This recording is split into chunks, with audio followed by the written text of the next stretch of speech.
Guys, I'm just gonna start from the beginning of this journal that I started writing in and journaling in prison 2 years and 4 months before I came home. Because I have this, I want you to see, and the entry and the date 8/9, right? 8/9/2014. So much light, the glare, huh? Jeez, man. Okay, right there. So it's that full page and the back and a little piece more, right? This is where I started really documenting serious internal stuff and reflection. And it's like, I gotta start somewhere, sharing with you and trying to do what I want to do in giving back and trying to send this roadmap I have that I used for the parole board for all those lifers that are coming home. So I just need about 900 more followers so I can open that capability to submit a link, and so people can go in there that are interested in seeing. So I have all this, really it's this, I have, this is full of police reports just because it's its own thing, but more stuff, my parole plans right here. This is the roadmap that I want to share. It's about 40 pages. I spent 4 months right before my board hearing just writing every day after yard, after work, in my cell for maybe 3 hours, 4 hours a night for like 4 straight months. Even I think it was up to like 6 months. This is 40 pages. My name, life crime insight packet submission, suitability parole hearing, August 9, 2016. When I finally got back to board 2 years after this journal that I started, right, where I open up here and the deep reflection is starting and all the work is finalizing, because I can feel that I'm going to be going to the parole board and God is moving me in different ways. So that's what I was showing you right now. For life crime insight packet submission, and this talks about everything. It's life crime impact statement, parole plan submission to the parole board, parole plans, part 2 of my relapse prevention plan, my closing statement, my letter of remorse to Frank and his family, to my victims. So all these things that I have ready to start sharing and create a little pamphlet with it all that gives them the roadmap to putting their parole plans together and their insight packet for when they go to the parole board. And then just everything that I have in here, guys. This is what I came out with. Look at, there's about 50 to 60, 70 pages here of these laudatory chronicles from officers on the yard where I was at. It was unheard of for them to do this, and we got that started there, and I'll explain all that later. And just all these certificates. I'll start showing you of completions of everything I was doing inside. Look at all that I brought out, that I dedicated myself into in there for all the, from the very beginning when I got in there. I got my diploma, and then all the certificates and groups and classes that I did.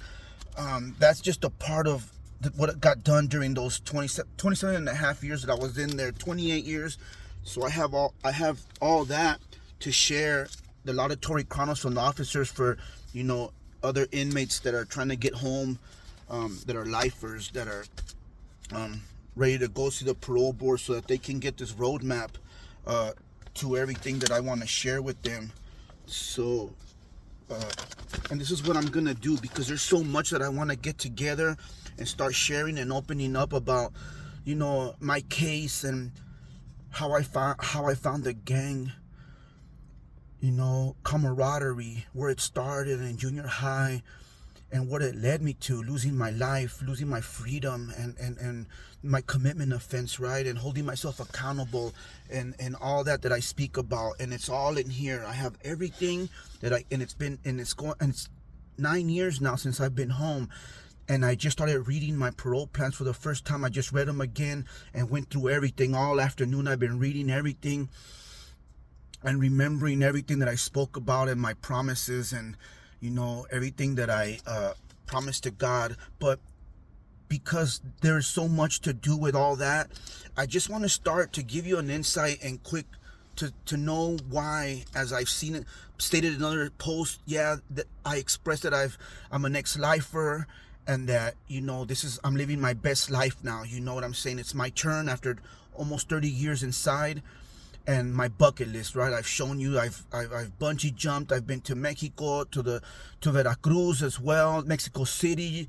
I've been in the temples of Tenochtitlan and Teotihuacan, and El Salvador, where my mother's from. My father's Mexicano, and I've been posting all that, right? And just trying to create a voice for the youth as well.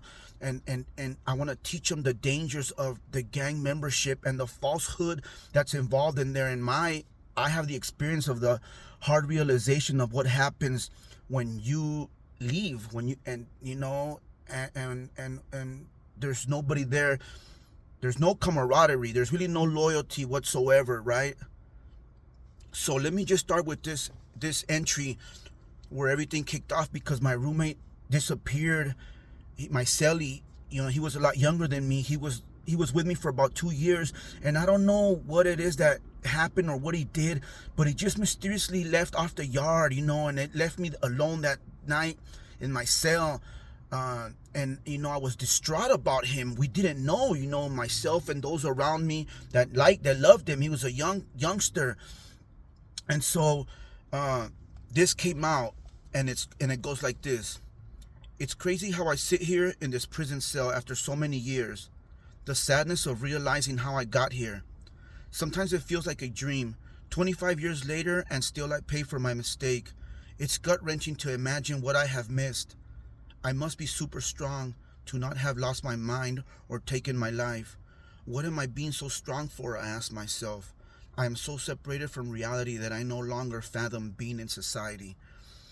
I'm aware that there is an outside world, but I no longer breathe its same air. I have my own designated air to breathe. The oxygen that relentlessly keeps me alive is contaminated with pain and suffering. I watch TV to feel alive by the images of the world that contains all my dreams, to see a love that I am missing. It keeps me focused on what it is that I want so badly.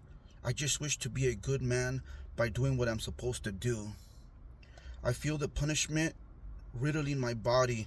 It is aggressive with me. I feel it in my heart. I feel it in my stomach. I feel it in my chest as my lungs sometimes struggle to inhale deeply and then only to sigh and exhale of a damaged air. My broken spirit, my broken heart, a psyche so consumed by regret and remorse, a mind that is angered, tired, and frustrated, that fights courageously to understand what it is that it must do. A human soul that cannot be nourished with all the essentials of life. It simply just endures. I, Chris Salazar, took a life in 1989. I shot and killed Mr. Arellano for no reason.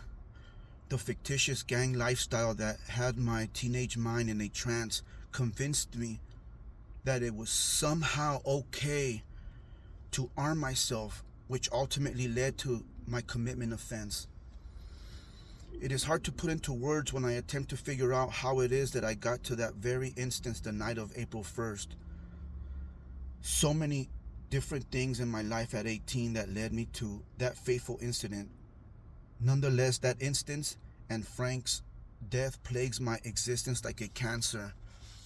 I feel it each and every day as I numbly journey through this imprisonment, paying my debt to society.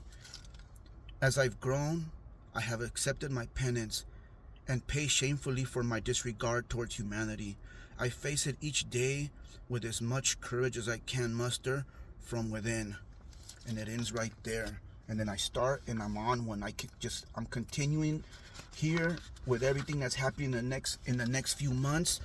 I'm labeling this journal. I'm putting in all the work as I'm working on everything for the parole board and to prepare educatively how to understand all my causative factors. It's called insight. You have to be able to express to the parole board, insight and remorse into your crime. Why did you do that? Where did it come from? What are the causative factors? What rooted me to become a gang member and arming myself? So I've discussed that in full in my parole plans and in my insight packet that I submit to them to show them insight, because without insight into your commitment offense, they won't give you a release date. So there was a lot writing. So I'm journaling, I'm doing groups, I'm doing classes.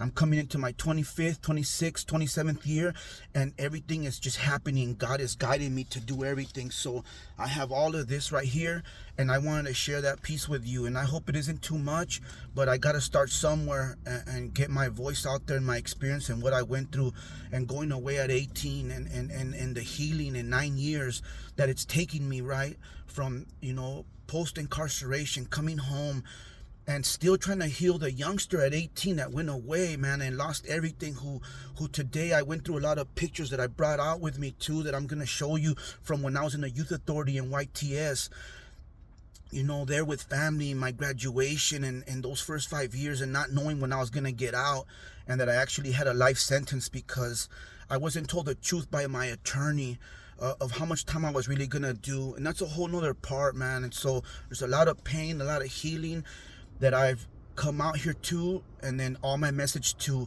all the men coming home as well that I have for them, and all the data and all the research of what it's going to be like to transition back out here into society, and the rewiring of your brain after being gone for so many years, right? And coming out to this structured, to this demanding life out here, and family, they're different, and everything you're going to women and relationships is so powerful for them. So I have all that for them as well. So 9 years for me to get to this and doing the work, and that's continued. And I pulled everything out today because I want to put my little book together, and I want to tell my story, and hopefully I can have a career in that, because I got to grab onto something and my purpose. I got to make some income to make it as I'm getting 55 and 56, going into my 60s and my future, right? Because I am behind financially in a lot of ways. I made a lot of mistakes coming home. So therefore, this is what I'm up to right now. And so hopefully I can mentor, hopefully I can give messages to the youth and go into facilities or schools or wherever it's gonna be. But that's what I'm looking for. So just give me the follows, guys, so that I could get 900 more, so that I could put the link and create my pamphlet digitally, right? And so it can be in PDF form, right? So I'm learning all that in the technology. It's powerful how all that has to be done. But I would love to be encouraged by you. Tell me what your thoughts are, guys. Okay? Good night. Peace.